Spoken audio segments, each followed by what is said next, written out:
Hello दोस्तों, welcome back to my YouTube channel. Guys, class 10th का exercise 13.2 का question number 6 करेंगे। दोस्तों, इस वीडियो में हम आपके पास एक क्वेश्चन है जो अब वीडियो को रोक करके सबसे पहले क्वेश्चन को पढ़ लीजिए और उसके बाद आपको बहुत ही अच्छे तरीके से समझ में आएगा।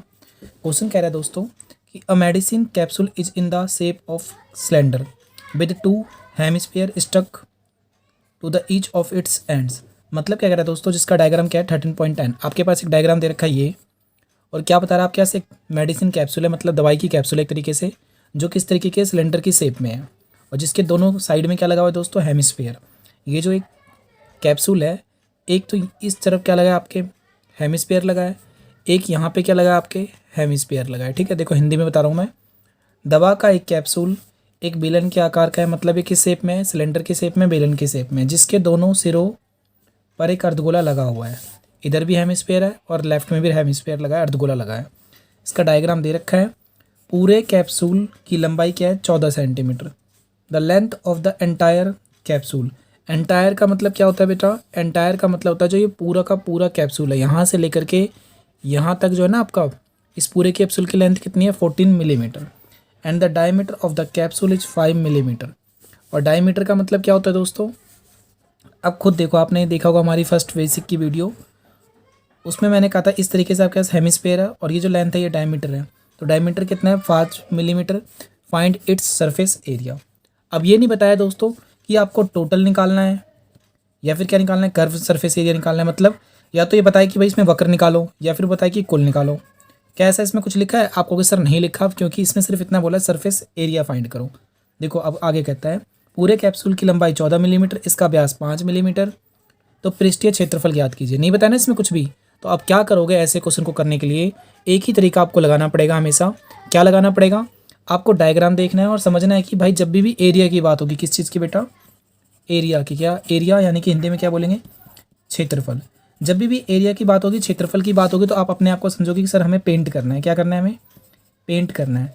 और पेंट करने की बात है तो मैं इसको कहाँ कहाँ पर पेंट कर सकता हूँ। अब पहले एक चीज़ समझो, क्या जो एरिया निकालना है वो अंदर का निकालना है कैप्सूल के, कैप्सूल के बाहर का निकालना है। तो इसमें कुछ नहीं बताया, इसका मतलब कैप्सूल के बाहर का एरिया निकालना है। अब ये समझो कि पेंट करना है, तो देखो आप थोड़ी देर के लिए इसको देखो, जस्ट लाइक आपके पास ये क्या है, कैप्सूल है। ये मैंने एक रबड़ का एग्जाम्पल लिया है, इरेजर है दोस्तों।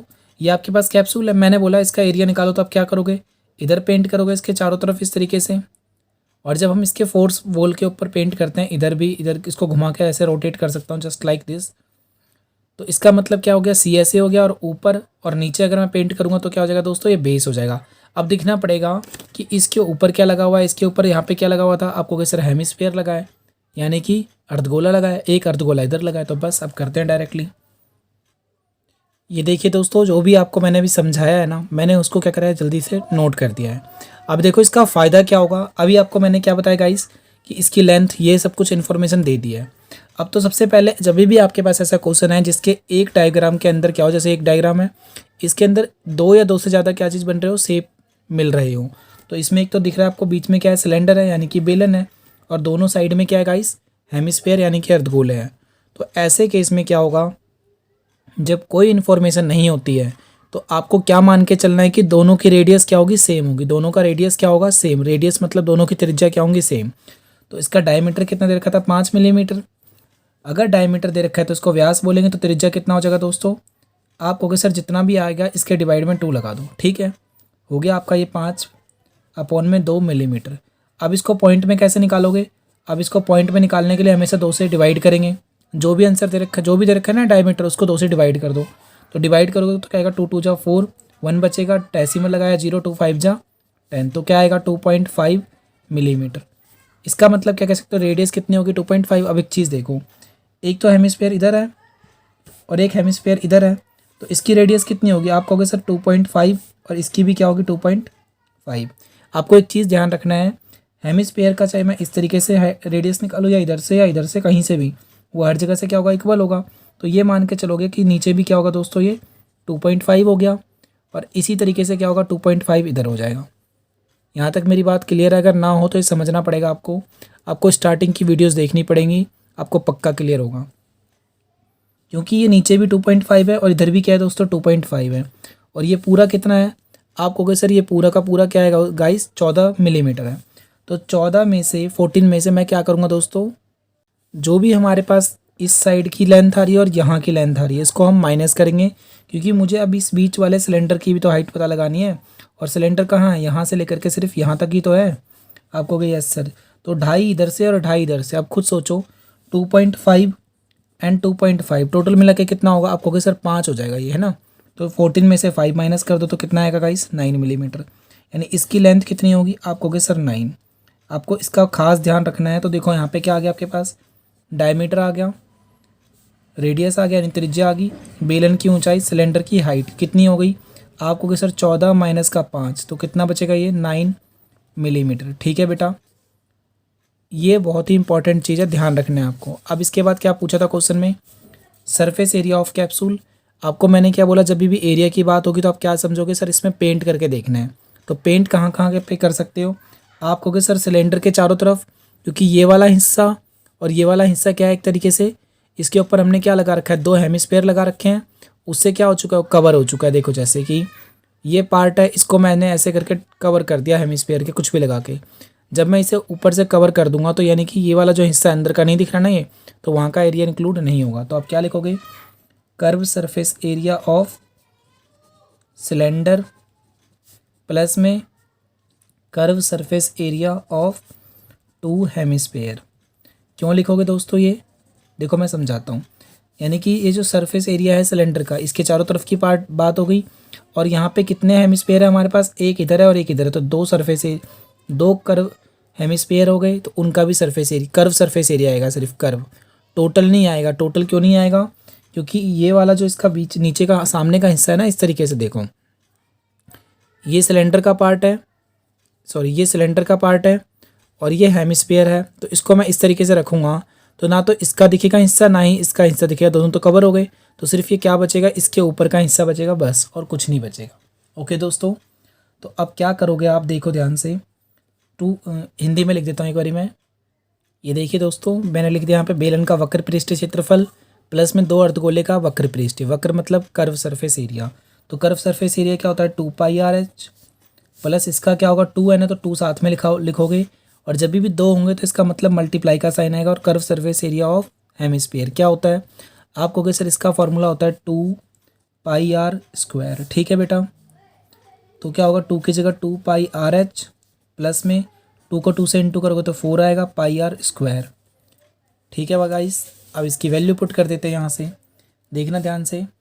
2 की जगह 2 आएगा, पाई की वैल्यू क्या है 22/7। आर कितना है, आर आपके पास 2.5 है या फिर 5/2 कुछ भी ले सकते हो। चलो मैंने 2.5 ले लिया, तो 2.5। एच की वैल्यू क्या है, एच आपको सिर्फ 9 लेना है, क्योंकि सिलेंडर यहीं तक है, ये पूरा सिलेंडर नहीं है, पूरा कैप्सूल है। सिलेंडर सिर्फ बीच वाला हिस्सा है। तो मैंने देखो पहले सिलेंडर लिया है ना बेलन, तो बेलन की हाइट कितनी है 9, तो 9 लेके चलोगे। प्लस है तो प्लस, 4 की जगह 4, पाई की वैल्यू 22/7। आर कितना है बेटा 2.5, ये स्क्वायर है ना, तो इसका मतलब इसे स्क्वायर का साइन डाल दो इस तरीके से। अब बस नोट कर दो, यहाँ पे डिवाइड में 10 आएगा डेसिमल हटाने पे। अभी यहाँ पे डेसिमल नहीं हटा सकते क्योंकि क्या है, ये स्क्वायर है। तो आप ध्यान देना बेटा, आपको क्या है 2 इंटू में 22 इंटू में 25 इंटू में 9 डिवाइड में यहाँ का 10 प्लस में 4 इंटू में 22/7 इंटू में ये 2.5 है, तो 2.5 इंटू में 2.5 क्योंकि स्क्वायर है। डिवाइड में यहाँ भी 10 आएगा, डिवाइड में यहाँ पर भी 10 आएगा। अब जो कैंसिल हो रहा है उसे कैंसिल कर देते। देखो 2 के टेबल में आता है 10 कितने टाइम्स में, आप कहोगे सर ये 2 के टेबल में ये वाला 10 5 टाइम्स में आएगा। इस 5 के टेबल में 25 5 टाइम्स में आएगा। 5 के पहाड़े में 25 5 बार में आता है। फिर ये क्या कट रहा है किसी टेबल से, आप कहोगे जैसे सर 25 कट रहा है 5 के टेबल में 5 बार में, और 10 कट रहा है कितने बार में 2 बार में। इस 2 से इस 4 को काट दो 2 बार में, ठीक है, 2 2 जा 4 होता है। और इस 2 से ये 10 कट जाएगा 5 टाइम्स में। देखो आपको ना समझ में आए ना तो प्लीज़ वीडियो को बैक कर लेना। और फिर इस 5 से 25 कट जाएगा आपका 5 टाइम्स में, ठीक है। नीचे कुछ बच रहा है क्या, आपको कि सर नीचे कुछ नहीं बच रहा। एक चीज़ यहाँ पे हम भूल चुके हैं, यहाँ पे 7 भी आएगा, ये वाला 7, ठीक है। तो आप करते हैं डायरेक्टली मल्टीप्लाई, तो क्या होगा आपका, देखो 22 बचा, इंटू में ये 5 बचेगा, इंटू में 9 बचेगा, ठीक है। डिवाइड में क्या आएगा ये 7 प्लस यहाँ पे क्या बचेगा 22 इंटू का साइन, ये तो कट गया पूरा, ये 5 बचा और ये 5 बचा, तो यहाँ पे इंटू का साइन 5 5 जा क्या हो जाएगा 25 और डिवाइड में क्या होगा आपका 7। मेरी बात क्लियर है यहाँ तक। अब इसके बाद एक चीज़ देखो, जब नीचे वाले सेम होते हैं, यहाँ पे देखो जैसे मैंने एक एग्जांपल लिया 4/7 प्लस में 3/7, तो ऐसे नंबर को कैसे ऐड करना होता है, जब भी नीचे का सेम हो तो 7 लिख दो बस और ऊपर वाले को प्लस कर दो, तो क्या आएगा आपका मान लो ये 8 है तो ये क्या बन जाएगा 8 और 4 12 डिवाइड में 7। तो इसी तरीके से यहाँ पर भी तो सेम है ना नीचे, तो एक ही बार में आप क्या लिखोगे सर 7 और इन सबको मल्टीप्लाई कर दो, तो क्या आएगा देखो 22 को मैंने करा 22 को 5 से करेंगे तो क्या आएगा 2 5 जा 10 का 0 कैरी हो गया 1 2 5 जा 10 11 110 आ गया। और फिर ये 9 है ना, इसी 9 से फिर यहाँ पे मल्टीप्लाई करो तो क्या आएगा 9 से मल्टीप्लाई करेंगे तो 0 9 1 जा 9 9 1 जा 9, तो क्या आया 990 प्लस अब 25 को 22 से मल्टीप्लाई करेंगे तो क्या आएगा देखो यहाँ पे 22 से मल्टीप्लाई कर 25 से मल्टीप्लाई करेंगे 22 को 2 5 जा 10 का 0 कैरी हो गया 1 2 4 जा 2 2 जा 4 और 5। फिर इसी तरीके से सेम आएगा, इनको ऐड करके लिखोगे तो क्या आएगा प्यारे बच्चों 550। यहाँ पे इनको मल्टीप्लाई करा तो 525 आया। अब क्या कर सकते हैं देखो ध्यान से, इन दोनों को ऐड कर दो क्योंकि नीचे वाले तो सेम हो गए, तो 990 डिवाइड में 550 0 14 का 4 कैरी हो गया 1 15, तो क्या आया आपका 1540 डिवाइड में 7। मेरी बात क्लियर है यहाँ तक। अब क्या कर सकते हो, क्या इस 7 से कट रहा है पूरा, तो देखते हैं यहाँ पे डिवाइड करके देख लेते हैं। देखो यहाँ है ना 154 1547, तो 7 2 जा 14 2 बचेगा 4 उतारोगे इसको 5 गाइस ये 1 बचेगा 1 और ये 7 2 जा 14 दोबारा हो जाएगा ख़त्म। क्या बचेगा आपका 0 उतारोगे तो 0 का 0 यहाँ पे डायरेक्टली 0 आ जाएगा। तो इसका मतलब जब मैं इसे कैंसिल करूँगा तो क्या आएगा गाइस ये 2 2 0, तो इसका मतलब क्या बोलोगे 2 2 0 और मिलीमीटर स्क्वायर। मिलीमीटर क्यों लगा रहा हूँ, क्योंकि याद करो आपको स्टार्टिंग में बोलता क्षेत्रफल निकालना है। क्या निकालना है क्षेत्रफल, यानी कि एरिया निकालना है। जब एरिया निकालना है तो हम क्या लगाएंगे स्क्वायर। तो दोस्तों ये वीडियो कैसी लगी आपको कमेंट सेक्शन में ज़रूर बताना, साथ में वीडियो को लाइक कीजिए अगर आपकी वीडियो अच्छी लग रही हो, अपने दोस्तों के साथ शेयर कीजिए। चैनल पे नए हैं तो चैनल को ज़रूर सब्सक्राइब कर लेना और इसका अगला पार्ट आप स्क्रीन से देख सकते हो और आई बटन में भी देख सकते हो। थैंक यू दोस्तों।